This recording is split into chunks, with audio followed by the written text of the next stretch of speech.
dwell in a house among his people.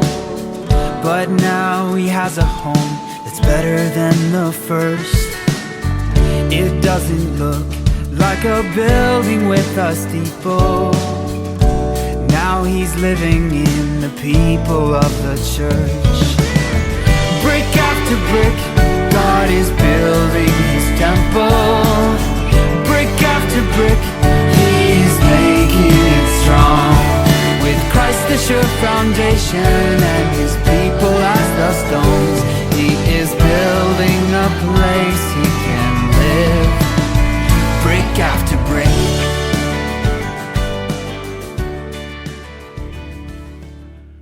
Preparing our hearts and our minds for God's word this morning, I'd like to call your attention to 1 Samuel, the 9th chapter, and I'm reading from the New Living Translation. And I'm going to be reading a lengthy part of that chapter. Beginning at verse 1, these words are recorded. There was a wealthy, influential man named Kish, from the tribe of Benjamin. He was the son of Abiel, son of Zerah, son of Bechorath, son of Aphiah, of the tribe of Benjamin.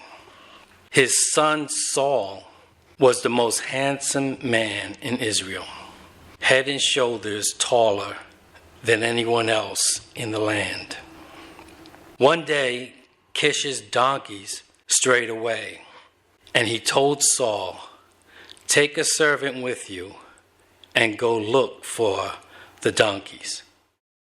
So Saul took one of the servants and traveled through the hill country of Ephraim, the land of Shalisha, the Shalin area, and the entire land of Benjamin.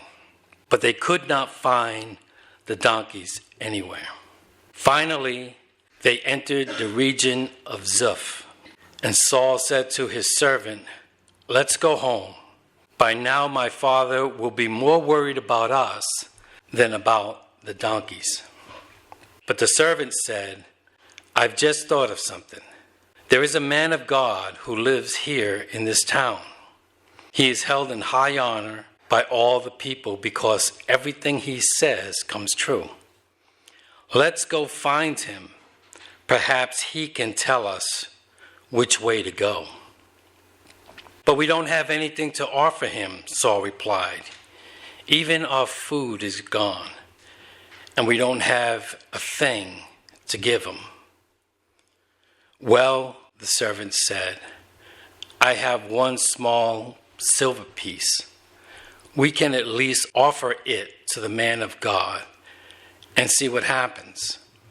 In those days, if people wanted a message from God, they would say, "Let's go and ask the seer," for the prophets used to be called seers. "All right," Saul agreed. "Let's try it." So they started into the town where the man of God lived. As they were climbing the hill to the town, they met some young women coming out to draw water. So Saul and his servants asked, "Is the seer here today?" "Yes," they replied. "Stay right on this road. He is at the town gates. He has just arrived to take part in a public sacrifice up at the place of worship.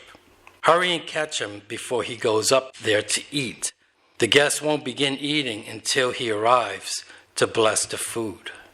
So they entered the town, and as they passed through the gates, Samuel was coming toward them to go up to the place of worship. Now the Lord had told Samuel on the previous day, "About this time tomorrow, I will send you a man from the land of Benjamin. Anoint him to be the leader of my people Israel. He will rescue them from the Philistines. For I have looked down on my people in mercy and have heard their cry." When Samuel saw Saul, the Lord said, this is the man I told you about. He will rule my people." Just then Saul approached Samuel at the gateway and asked, "Can you please tell me where the seer's house is?" "I am the seer," Samuel replied. "Go up to the place of worship ahead of me.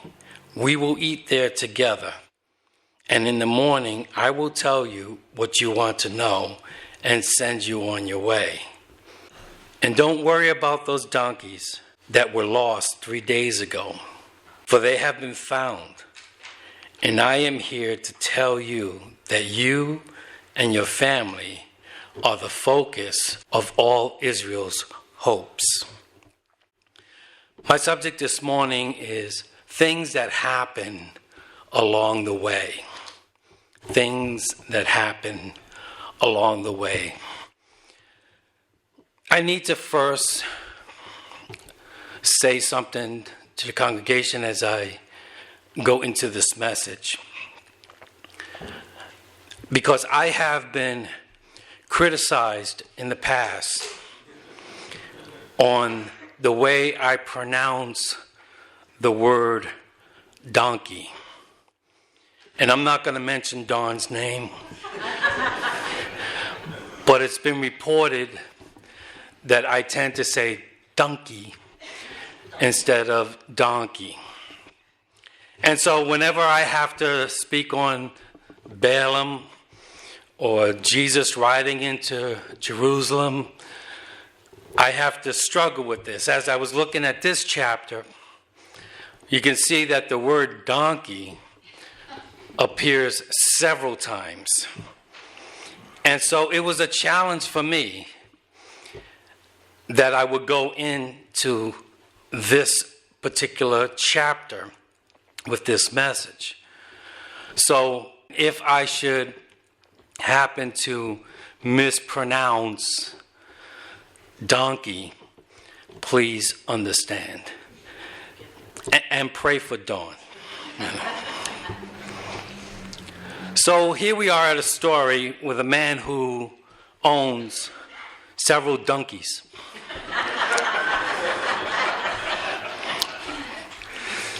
And donkeys were very expensive animals. Kings owned them. Very wealthy men owned them. So that's why, for instance, when we see Jesus riding in on a donkey in Jerusalem, he didn't own one. He had to borrow one. So if you lost a donkey, it was a big deal. It was a costly situation. And here, evidently, Kish loses at least 2, maybe a few of the donkeys.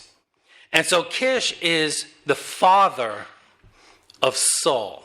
And Saul would become the very first king of Israel.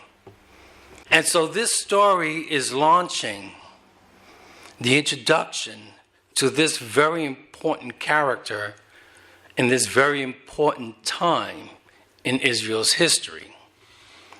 So Kish sends his son Saul out with a servant to look for the donkeys.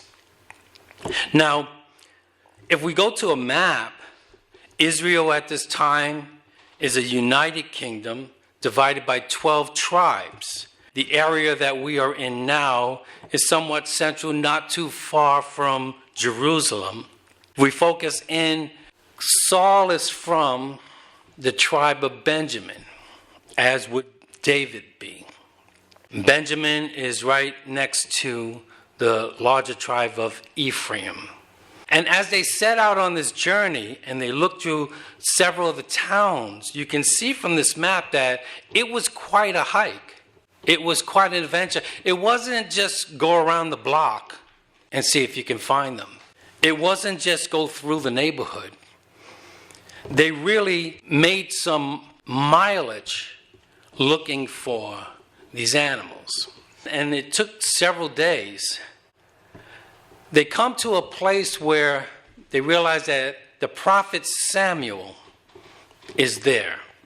They end up in his hometown.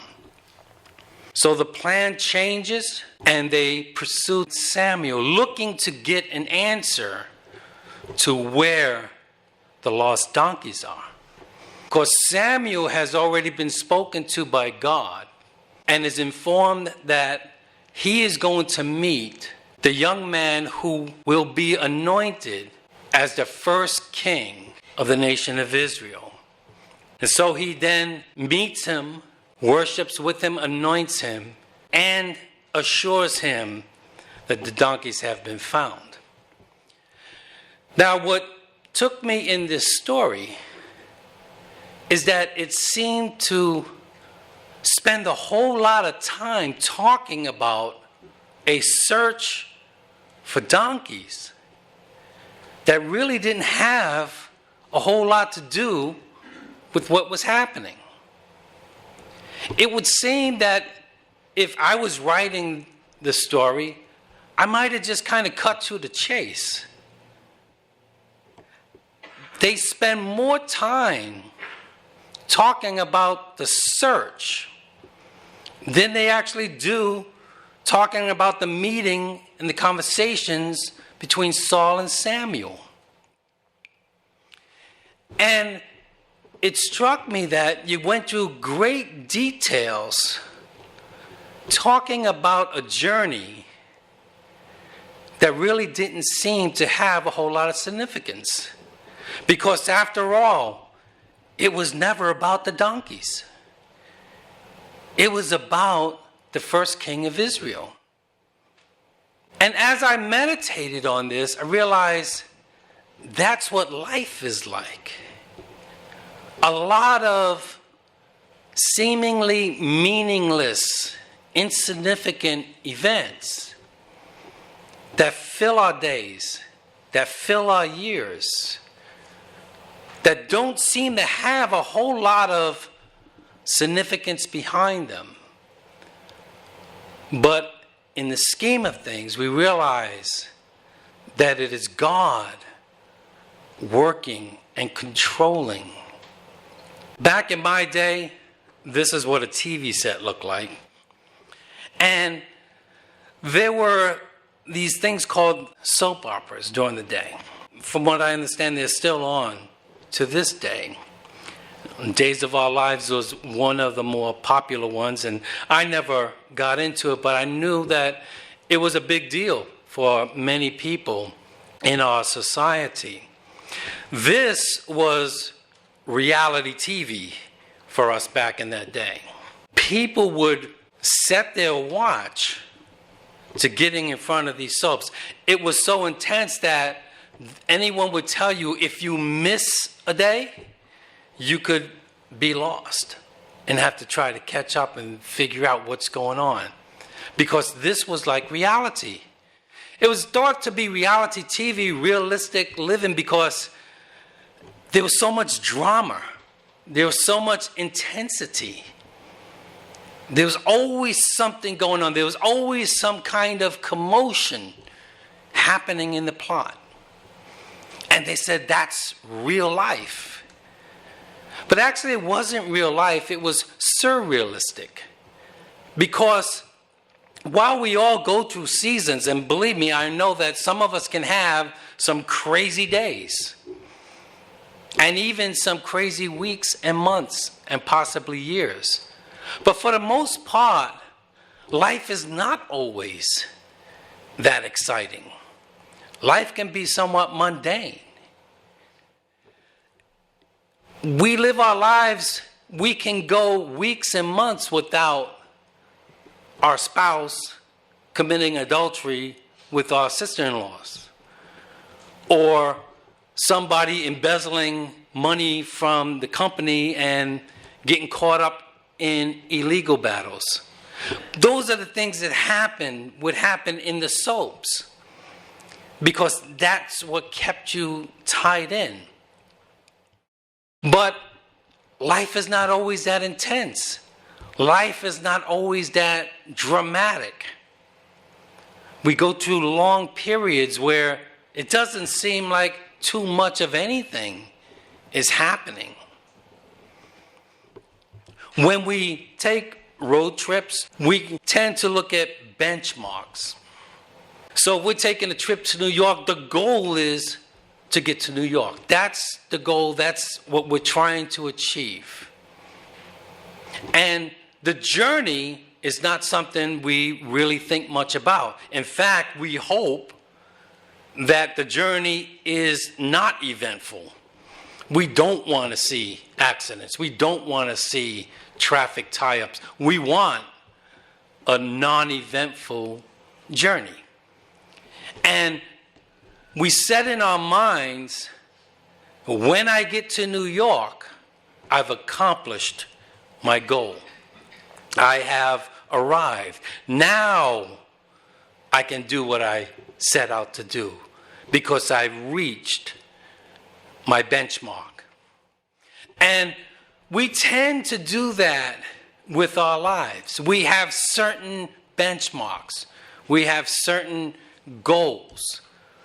We have certain events that we look forward to, that we say, when this happens, it ends one season of my life and starts another season in my life. School is one of those. When we graduate, and I was someone who really didn't like school. I didn't do very well. And as a young boy who went through kindergarten to 12th grade, it seemed like that was my whole life. I hardly knew anything else. And I couldn't wait to get done with school. I could never understand how, when they did graduate, they went into college. Now, I went to college much later, years after, because I'm thinking, I've been in this thing for 13 years. Why would I voluntarily sign up for another 4? It made no sense to me. I'm like, I am done. I've been waiting for this day. Now I achieved it. That's it. I don't want to look back. I don't want to think about this. Now my life begins. Now I can head out and do my living that I've always planned on, that I've been planning on for years. A benchmark could be a job, whether a first job or that big career. When we hit that benchmark, it's like, okay, things are going to start happening now. Now my life will change. Now I start to live in, because I've waited all this time and I finally got that job. Now things are going to start happening. Benchmarks like weddings, marriages. Now I found the person that I'm with for the rest of my life. Now my life begins. I start a new life. Now I'll be with this person for the rest of my life. And we think that's a big landmark for us. That marks an era in our lives. For some, it's when that baby arrives. We have a child. And now our life is going to change. We're going to take on responsibilities. There's going to be joys and sorrows as we try to shape this human being to be a prosperous, healthy contributor to society. We have hopes and dreams. It's an important benchmark for us. And for some, it's when that baby grows up and is finally leaving. And now it's like, I've waited for this for 18 some odd years. They're finally gone. Now I can start living. Now things are going to be different. Now there's going to be no more stress, worries. They're on their own. They're out of my house. They're not spending my money. They're not bringing all their stuff into my house. I don't have to do their laundry anymore. It's a new era. They're gone. And for some, it's retirement. Now that I've come to a place of retirement, I'm done. I don't have to worry about working, getting up in the morning, fighting traffic. I can finally sit back and enjoy the rest of my life. No schedules to meet, no obligations, just kick back and enjoy the days of my life that I have left. This is kind of how we tend to package our lives and our experiences. This is what, and I'm not the first one to bring this out. We've heard it in poems. This is that dash between the birth and the death. That dash represents life. That dash captures an entire lifespan. And it's provocative when we think, what did you do with your dash? What was your dash about? Was it meaningful? Was it worth it? Did it matter? How did you navigate through life? We sometimes put focuses on that. That's what those motivational speakers, they're going to help you find the focus, going to help you establish those goals, going to help you focus on the things that you should be achieving, help you organize and navigate your life so that it is fruitful and productive. And so they come up with these like 5-year plans. Where do you see yourself in the next 5 years? Let's set a schedule. Let's establish some goals. Let's establish some benchmarks so that your life is not a waste, that you can find ultimate fulfillment, that you can achieve the things that you want, so that at the end of your life you can look back with a sense of satisfaction and say, things worked out well for me. And while that is oftentimes our intentions and our hopes, we get side rails sometimes because they didn't mention that it might include being molested by a family member that would alter our psyche, that would affect our relationships. It doesn't assume that we're going to run into serious illness that we're going to have to struggle with, that's going to slow us down, that's going to derail us, that's going to change our plans. No one's talked about it meant my daughter would become a drug addict, that my son would make all the wrong choices and mess up his life. No one talked about it would mean a premature departure of a loved one, leaving us lonely, isolated, hurt, and bewildered. Life can throw us these curveballs. Life can derail us from our intentions, from our hopes. Life can crush our dreams. We see this in the case of Moses. Looking back in the story of Moses, he's at the top of the world. He's raised in Pharaoh's house. He is the prince of Egypt.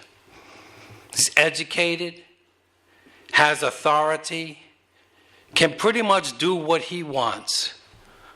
The world, the future, is at his hand. When Moses was 40 years old, he decided to visit his own people, the Israelites. He saw one of them being mistreated by an Egyptian. So he went up to his defense and avenged him by killing the Egyptian. And here it says, Moses thought that his own people would realize that God was using him to rescue them, but they did not. And now in one day, he has to flee Egypt. He loses all the status, all of who he was over 40 years. He's now in the backwoods of a desert tending sheep that don't even belong to him. He has become a nobody. And he's there for 40 years. Life has derailed him. Life has drastically changed all of his hopes and ambitions. James talks about this. Now listen, you who say, today or tomorrow we will go to this or that city, spend a year there, carry on business, and make money. While you don't even know what will happen tomorrow. What is your life? You are a mist that appears for a little while, then vanishes. Instead, you ought to say, if it is the Lord's will, we will live and do this or that. Now, when James says that, we ought to say, if it's the Lord's will, he's not just talking about verbalizing something with your mouth, with your words. He's talking about a mindset, a way of thinking, understanding that you don't always have control of what goes on in your life. Many things can happen on a journey. Many things can happen along the way. Read the parable of the Good Samaritan. Then Jesus answered, a certain man went down from Jerusalem to Jericho and fell among thieves, who stripped him of his clothing, wounded him, and departed, leaving him half dead. It wasn't in the plan. It wasn't what he wanted. It's not what he set out to do. But something happened along the way. Something derailed his intentions. But it was in that journey that he would meet that person that would rescue him from his trouble, that would become a savior to him. On another occasion, we all know the story of the woman with the issue of blood. This is the one, when she heard about Jesus, she came behind him in a crowd and touched his cloak because she thought, if I could just touch his clothes, I will be healed. It's a very popular story. Many have preached about it. But when you read the context of that story, Jesus had no intentions of healing anybody in that town. He was headed toward the house of Jairus. We read the story in Mark.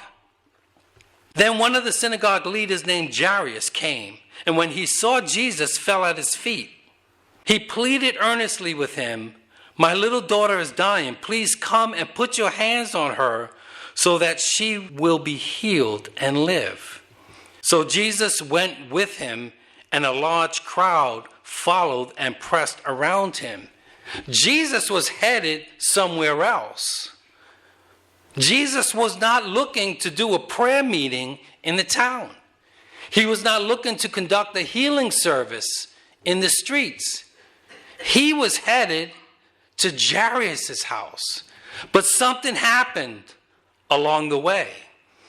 A woman was there who had been subject to bleeding for 12 years.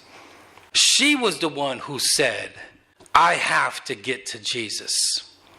She was the one who had Jesus on her mind. Many things can happen along the way. On another occasion, we read the disciples on the sea. On the same day when evening had come, he said to them, let us cross over to the other side. There you have the plan. There the roadmap is laid out. The intentions are spoken. We're going to the other side. But something happened along the way. They ran into a storm. But as they experienced that event during this trip, he rose up and rebuked the wind and said to the sea, peace be still. And the wind ceased, and there was a great calm. They had received a revelation and an experience of God along the way. It wasn't in the plan, but that's what happened on their journey.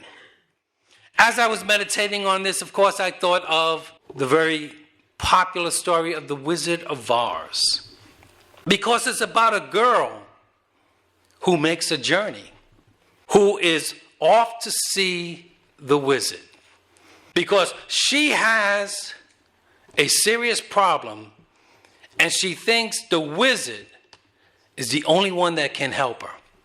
The wizard is the only one that can answer her situation.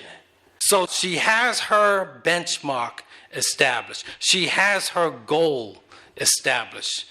I have to get to this wizard. But things happened along the way, because she was in constant conflict with the wicked witch of the West who pursued her. She was knocked out by poppy plants.